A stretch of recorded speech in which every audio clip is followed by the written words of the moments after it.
بسم الله الرحمن الرحيم. الحمد لله رب العالمين وبه نستعين على امور الدين والدنيا. صلى الله على سيدنا محمد وعلى اله وصحبه اجمعين. ما بعد. السلام عليكم ورحمه الله وبركاته. waxaan kugu soo dhaweynayaa inaan bilaawno course cusub oo la yiraahdo Minitab. Minitabka waa software amba barnaamij loogu talagalay statistikada in loo isticmaalo.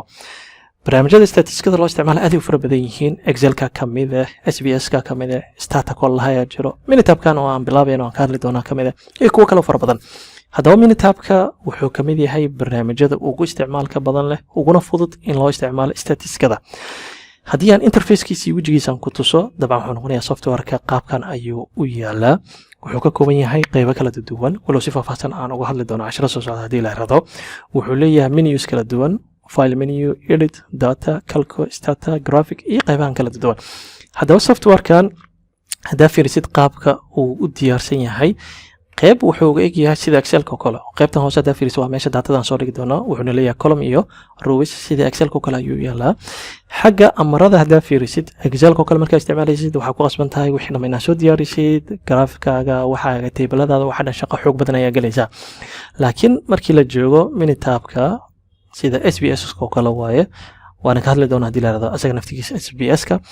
waxaa samaynaysaa daatadaada ayaa soo dhiganaysaa, amara meeshan ku jiraal ayaa hal mar gujinaysaa. horey waxaa u baahan tahay iyo horey kaaga keenaya. haddii ay tahay sawiro iyo graph, haddii ay tahay analysis kale, haddii summary table lagu sameynayo, haddii waxyaalo kale u baahan tahay horey ayuu ka keenaya.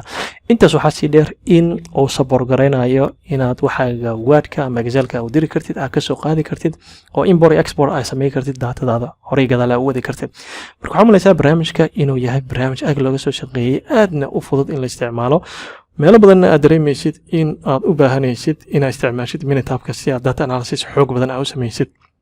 haddaba Minitabka waxaa loogu talagalay in loo isticmaalo statistikada si aan hore kugu soo sheegay.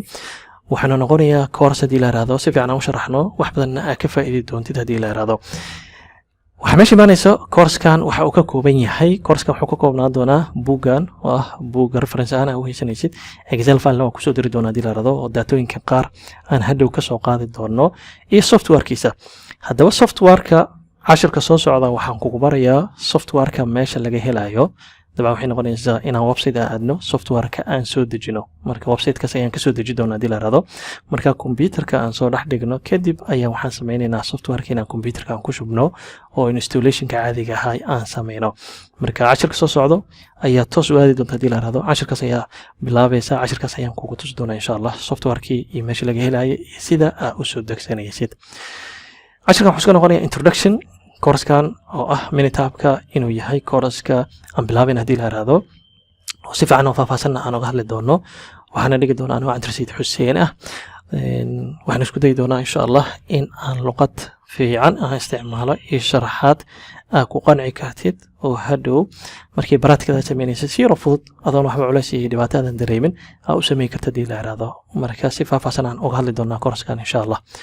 ما شاء الله تعالى انت سيان كوكلنا عشر كسو سعودة ايا اسي قد بيسا سي سوفتوار كي يماشي عن كسو دجي لهين يسيد الكمبيوتر كا او شو بلهين او اركتد. سبحانك الله بحمدك اشهد ان لا اله الا انت استغفرك واتوب اليك. السلام عليكم ورحمة الله وبركاته.